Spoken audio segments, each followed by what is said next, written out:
Hello there. Thank you so much for choosing us. This is ChannelOne Television. We're coming to you live from our studios here at number 5 Ula Hansen Lane at Tesano here in Accra. I am Nanatufo Boati and I'm here with the host of the City Breakfast Show on 97.3 City FM, Bernard Avle. Bernard, good to have you. Thank you, Nana. Thanks for having me. Right. So we're having some news just coming in, and it's in response to a statement put out by the Member of Parliament for Bogatanga Central, who is also a board member of the Bank of Ghana, regarding over-the-counter withdrawals of Forex. So it wasn't a statement that he put out. He granted an interview on PM Express on Joy News yesterday. And in the interview, the impression was created that over-the-counter transactions in USD were not allowed or were not going to be allowed. Okay. That led to a bit of confusion. So on the City Breakfast Show this morning, we interviewed the executive director of the Ghana Association of Bankers, Mr. John Ewua, who said that as far as they were concerned, that was not correct because they had not received any official statement from the Bank of Ghana indicating that those transactions were not allowed. We also did a few interviews to clarify the position. So, in fact, we actually urged on air the Bank of Ghana to send out a statement to bring clarity to the confusion that that interview was generated. But I need to give you the context. That interview happened within the context of the cedi appreciating against the US dollar. And I think a lot of people wanted to know whether this was going to be sustained. And this week, ISA had already asked the government to come up with stricter foreign exchange controls so that they can mop up excess dollar liquidity to sustain the gains. So it was in that context that the MP was being interviewed by the host of the show. I suspect that the way the conversation went, the interview led to more confusion because a lot of people listening to the City Breakfast Show today were not clear as to whether if they owned a foreign exchange account, they could withdraw money from that account. Or if they own a foreign currency account. So what the Bank of Ghana has done is to release a statement to attempt to clarify the position.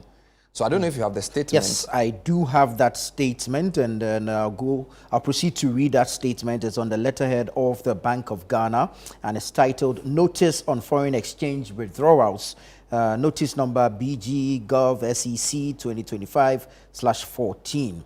And it reads, pursuant to the Bank of Ghana's mandate under the Foreign Exchange Act of 2006, Act 723, and associated notices, the Bank of Ghana wishes to inform the public as follows. I, over-the-counter OTC cash withdrawals in foreign currency from foreign exchange accounts, FEA, and foreign currency accounts, FCA, are allowed.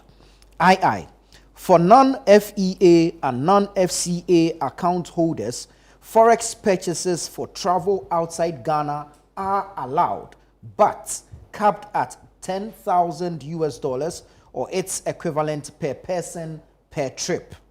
This must be supported by a valid passport, visa, and confirmed travel ticket as indicated in BOG notice number BG/Gov/SEC/2014/09. III, checks and checkbooks may continue to be issued on FEA and FCA accounts. IV, the bank has not contemplated reviewing these existing measures. All banks and the public are advised to take note and comply accordingly. And this is signed by the Secretary to the Bank of Ghana, Sandra Thompson, Miss.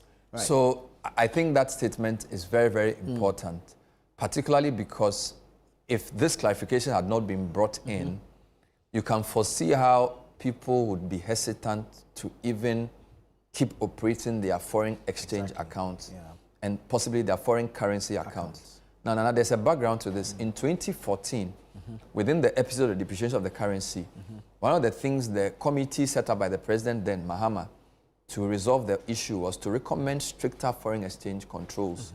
So I remember in February 2014, a similar directive similar to what Mr. Dongo may be proposing or saying was put out.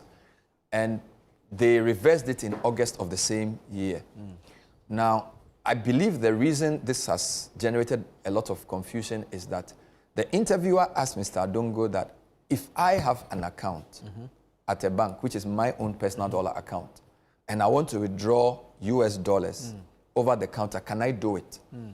I believe Mr. Adongo either miscommunicated or did not clarify what he wanted to say, or says, no, you can't do that from now. And the host was a bit shocked. He says, no, because if it's my own account and I want to withdraw the money, I should be able to do it. In the currency I want. In the currency I want.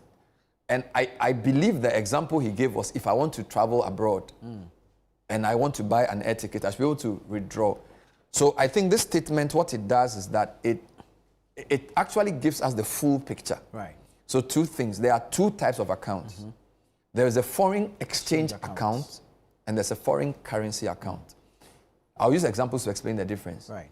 If you work, say, for an international organization in Ghana and you earn US dollars, or you are somebody whose business requires you to have dollars regularly, maybe you are a travel agent, or maybe you are somebody who deals with people who are accredited to charge dollars. You can operate a foreign exchange account, which is a regular account at any bank with a license to run such an account, which is in US dollars, where you will receive your payment in dollars into that account locally. So maybe you are working for World Food Program and they pay you $2,000 a month. You receive it into that account, or you have access to some US dollars here. You pay it into the account. You can run it as a normal USD account. Now, the way banks work is that if you put money into the bank, they should be able to give you your money back because that's a relationship. They owe you. So there's no restriction to if Nana Tufo wants to receive his $200 today to do his business. The only thing is that whatever Nana Tufo does with that $200 must be legal, and it must be with an agency who is licensed to receive that $200. But it is not in the bank's position to tell you can't take the $200. Now, the foreign currency account is an account usually run by people who do exports, where monies are received from abroad, and those monies can be considered to be offshore. So the statement you just read is saying that for both people, whether Nana Tufo, the one operating the foreign exchange account, or Bernard operating the foreign currency account, you can go and cash your money so long as it is your money. The impression the Adongo interview created was that there was a new policy that means you cannot take your money. So this statement is saying that is wrong. You can go and receive your money. So I noticed you read 4 paragraphs. So if you can reiterate again what exactly the first 4 paragraphs say, then it brings clarity to the matter. So the first one says, over-the-counter OTC cash withdrawals in foreign currency from foreign exchange accounts, FEA, and foreign currency accounts, FCA, are allowed. Correct. Yes. The second one says, for non-FEA, so that's the foreign exchange account, and non-FCA, so non-foreign currency account holders, Forex purchases for travel outside Ghana are allowed, but capped at $10,000 or its equivalent per person per trip. So what that means is that in the example I gave, you have a foreign exchange account. I have a foreign currency account. As for us, we can go for our money to do what we want. But our cameraman has neither of those accounts. He has a visa to go to the US. He needs to buy a ticket for his family. He needs $8,000. Now he can, because he cannot just go over the counter.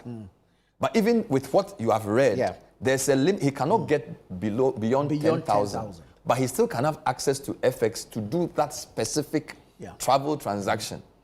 So you read the paragraph 2 again, the second point. So this one's, the second point says, for non-FEA and non-FCA account holders, Forex purchases for travel outside Ghana are allowed, but capped at $10,000 or its equivalent per person per trip. So hold on. You notice they use the word purchase. Yes. If your money is in your account, it's not a purchase. No. Because if you've paid money to a bank and you receive your money, so the bank owes you money. But he, Benjamin, he does not have an account. He needs $8,000 to buy a ticket or to pay a travel agent or to do specific travel arrangement. They use the word to purchase. So he will go and give them the CD equivalent of the $8,000 And either the money will be paid to the travel agent or he will be given the dollars to do the transaction because it's a legitimate transaction. So I believe that the bank felt that if they didn't clarify this, the confusion around whether he can even have access to dollars at all. Right. I see. So that's point number 2. That's number 2. What does point number 3 say? Number 3 speaks on checks and checkbooks, and it says checks and checkbooks may continue to be issued on FEA and FCA accounts. So the account you have, it comes with a checkbook. Right. You can write a check and pay me, who also has an FEA account for a business I've done, so long as I'm licensed to do that business. So the way the law works is, you see, a lot of people confuse the issue of doing business in dollars versus owning a dollar account. Right. You can own a dollar account, but the business you do with the money must be with somebody who has the license to transact a USD business. I think the reason this is controversial is that a lot of people feel most products are advertised in dollars. So it looks like we are doing so many dollar transactions by people who may not even have the license to do it, which is why they discourage advertising and selling in dollars. But I do not think that for a minute anybody will say people cannot run a foreign exchange account or a foreign currency account. Although I need to say the foreign exchange account is more common. Foreign currency account is usually owned by businesses who do export or who are into larger transactions, because the money is not necessarily supposed to be here. There's a catch though. You may have $1,000 in your account and need $400, and you write a check for $400. That, of course, with most transactions, they owe you $1,000, but they can say that we have only $200 for today. All right? Because the amount of dollars they can give depends on what the Bank of Ghana gives them. So that is a nuance there. But the confusion that you can't have access to your dollars or you can't transact a banking transaction in USD has been dispelled because the position has not changed. What does paragraph 4 say? Paragraph 4 says the bank has not contemplated reviewing these existing measures. So this is the problem, because Adongo then told the host that being on the board, they are going to be stricter with their foreign exchange controls. So the impression is created by the MP that, oh, very soon, some of the things that you used to do normally, you cannot do it.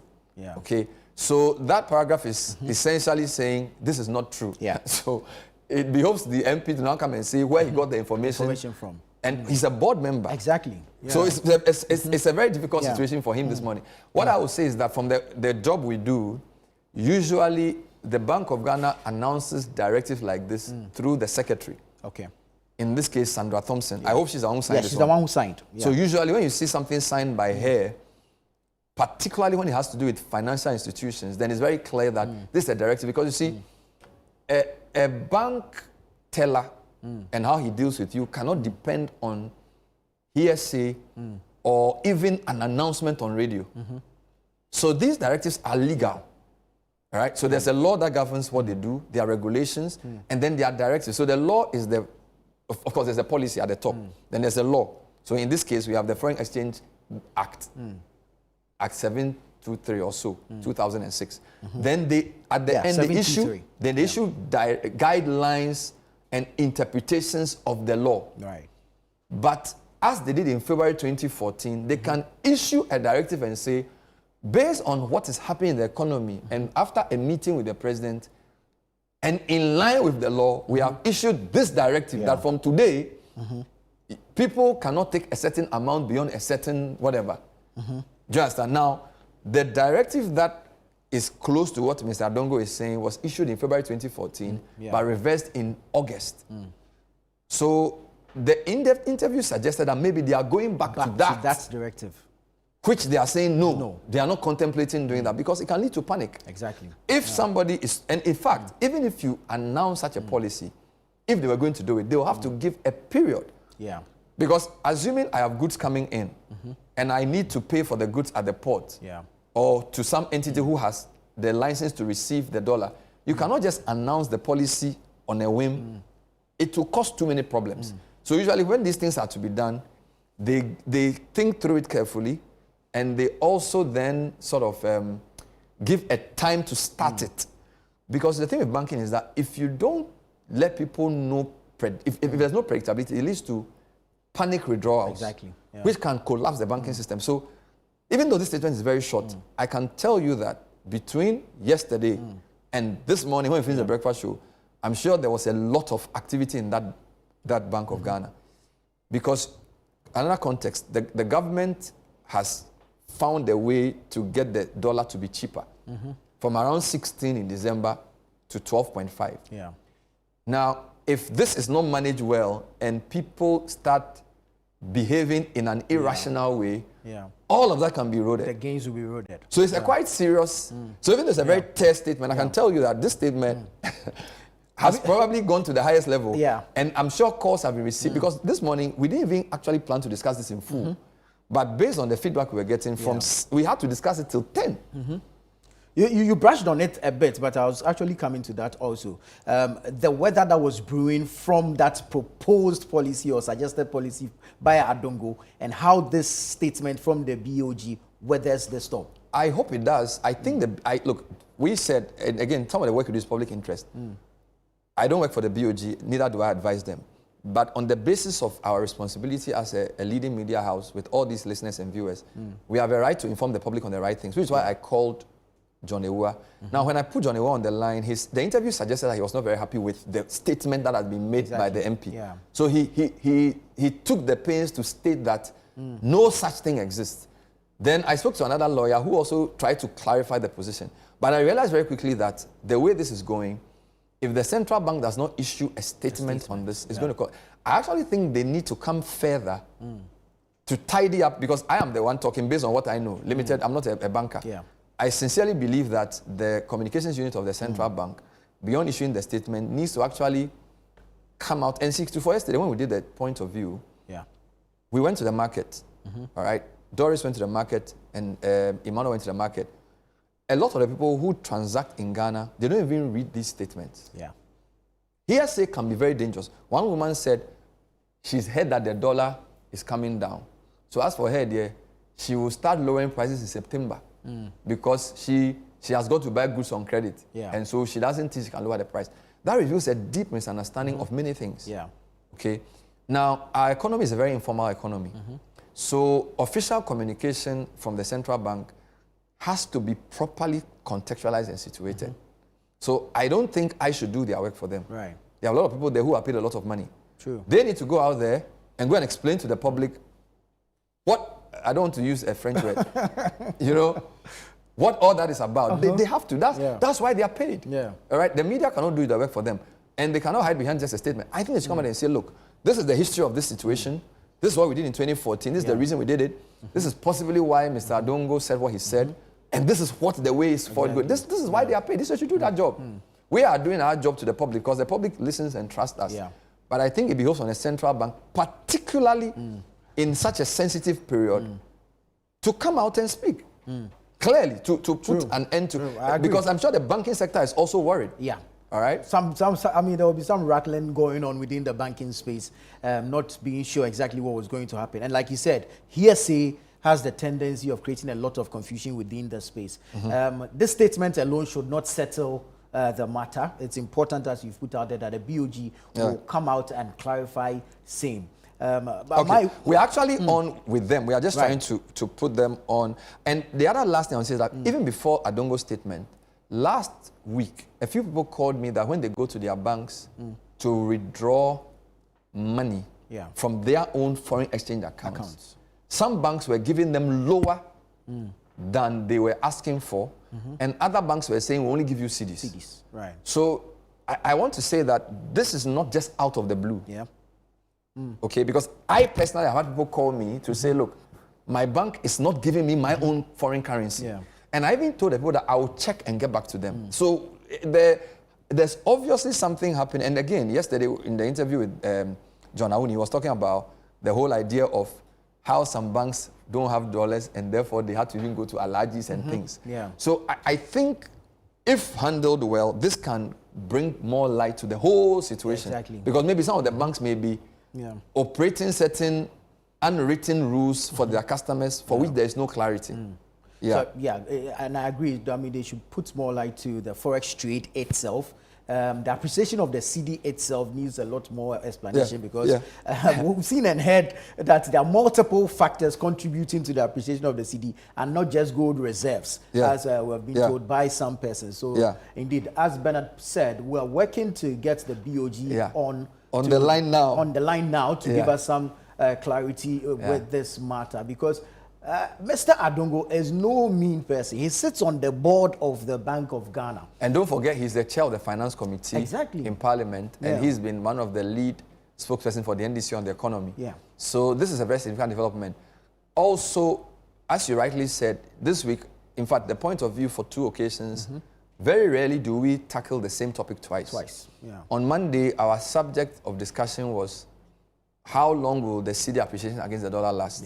And then yesterday we asked, when will prices begin to come down? Because this is a very important topic. In the inquiries we've done, the BOG is actually very key in this appreciation. Because, for example, Theo Champon said, beyond the fact that globally, a lot of countries were shying away from the dollar because of Trump's policies, Ghana's performance as a currency has been better than most. So his point was that he believes there are 2 reasons in addition to what Trump is doing. The fiscal reason, the new budget that was read by the finance minister, the fact that he showed a certain revenue expenditure plan which was acceptable to the market, the fact that austerity and fiscal prudence will be followed, it gave a signal. Then also the BOG's own what they call the gold for reserve policy. So I'm sure the Bank of Ghana must be very happy this week that their work is being recognized only for this blip. So let's talk to the official from the Bank of Ghana. Let me just get his name and then we'll see whether he will bring further clarity to where we are. His name is Ernest Niso Aholu. Is it Ahulu or Aholu? Ahulu, acting head of Financial Management Department of the Bank of Ghana. Sir, thanks for joining us on the Channel One TV dial. Good morning. Thank you very much, Bernard, and good morning to you, those at the studio, and your listeners. Let me just clarify that you're right. My name is Niso Ahulu. I'm the officer in charge of the Financial Markets Department, Bank of Ghana. Wonderful. What possible confusion was your statement trying to clarify, or what are you trying to prevent by issuing this quite brief but comprehensive statement? Yes, the issue was about restrictions on ability to withdraw foreign currency at the banks. And that is what we are seeking to clarify. We haven't changed or issued a new guideline replacing the existing one. And we felt that we need to clarify that for the public to be confident that they can have access to their dollars when they want to withdraw. So for both foreign exchange accounts and foreign currency accounts, account holders can withdraw without restriction so long as they have that money in their account, correct? Let me clarify that with the guidelines, you can withdraw, but obviously with certain conditions. But it hasn't changed. Therefore, we don't think the public should be agitated or uneasy about having access based on the way they know and are able to withdraw foreign currency from the banks. And then for non-FEA and FCA account holders, you have said that Forex purchases for travel outside Ghana, which means that if you don't own either of these 2 accounts, if you want to purchase dollars, it must be for the specific purpose of travel, correct? Exactly.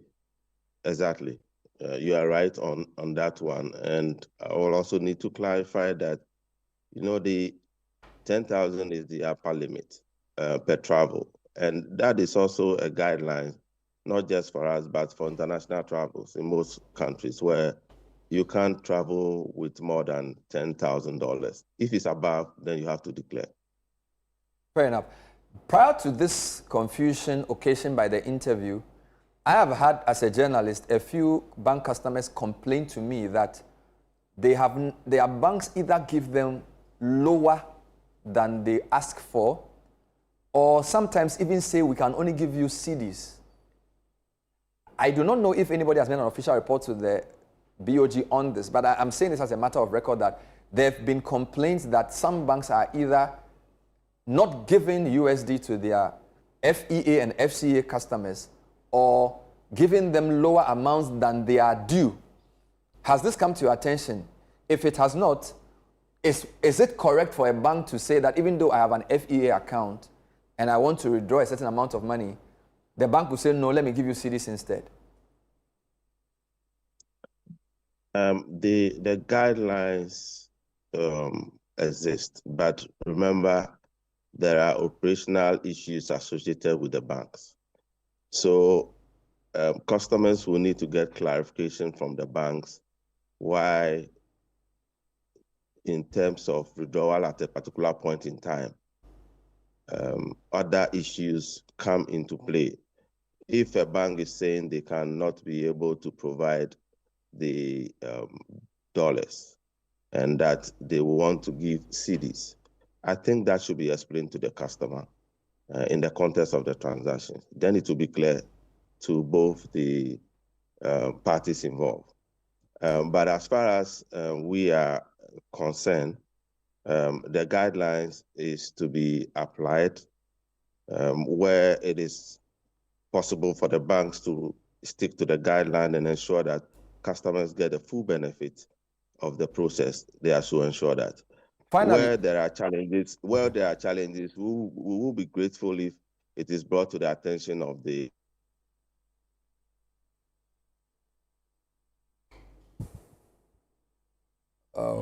where there are challenges, he will be grateful it is brought to the attention of the, then he went off. I had a last question.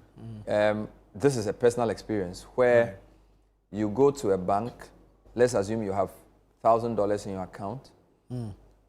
They will say, it's back. Yeah, Mr. Nee, thank you so much. My question, you were wrapping up and we lost you. So you say we should bring it to the attention of who? Is it to the bank or to the authorities? Yes. No, to the central bank for us to be able to take the issues up, because they, like you've explained, it is in the context of the, or let me put it this way, getting full and complete information is what will help us to be able to identify the problem and be able to address it. Finally, a lot of bankers this morning said to me that the practice is that if your account is not funded with dollar cash, the bank is required to have evidence of your ticket and visa if it's a visa requiring country before it can sell dollars per any foreign currency for your travel. Some also say that even if I have a certain amount of money in my account, it's only the cash I give to the bank that they can give me back and nothing more. Anything else I need, they'll give me in CDs. Can you point us to all the guidelines so that we can educate our listeners now that it's become a topical issue? Because I'm sure a lot of banks, based on demand and supply and other things, may have all kinds of nuances in how they relate with this. So is it possible for your office to share the full gamut of these guidelines so we can also share with the public and even understand it fully for ourselves, particularly because some banks may also be bullying their customers for reasons that may not be clear to us? Thank you very much, Bernard. We will be more than willing to do that. We will share with you the guidelines, the notices, to enable you to help us to educate the public so that we don't have this confusion, misunderstanding, and the apprehension that the general public is facing now. Wonderful. I will leave you here. Thank you so much for speaking to us, Mr. Ahulu. Ahulu. Ni, is it Ni Odai? Yeah. Soa. Nisoa. Ahulu, thank you so much for talking. Yeah. I hope this has... I think there's clarity now.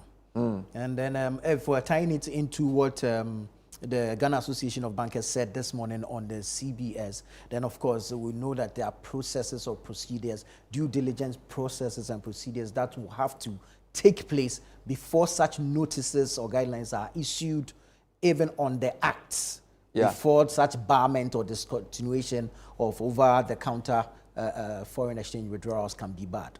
I also, you notice I didn't push too much with the point you ask about what is causing the city to stabilize, because this is not his office. This is not his office. He is the in charge of finance. But I believe there's a relationship between what the policy is at the higher level and how people interact with the policy at the financial institution level.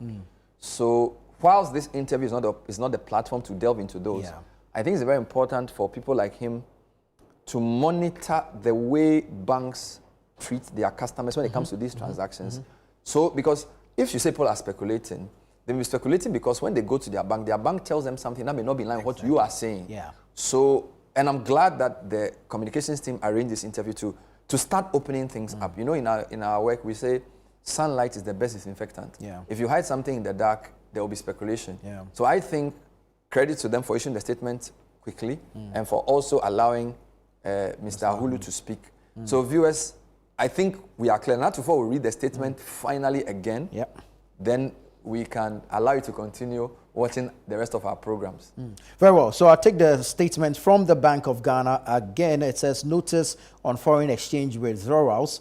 And I read, pursuant to the Bank of Ghana's mandate under the Foreign Exchange Act 2006, Act 723, and associated notices, the Bank of Ghana wishes to inform the public as follows.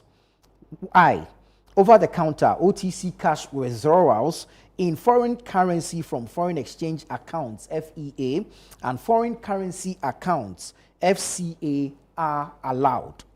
II, for non-FEA and non-FCA account holders, Forex purchases for travel outside Ghana are allowed, but capped at $10,000 or its equivalent per person per trip.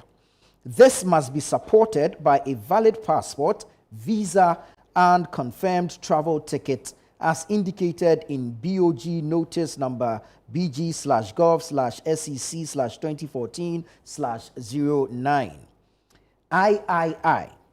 Checks and checkbooks may continue to be issued on FEA and FCA accounts. And then the fourth one, IV, says the bank has not contemplated reviewing these existing measures. All banks and the public are advised to take note and comply accordingly. Signed, Sandra Thompson, the Secretary.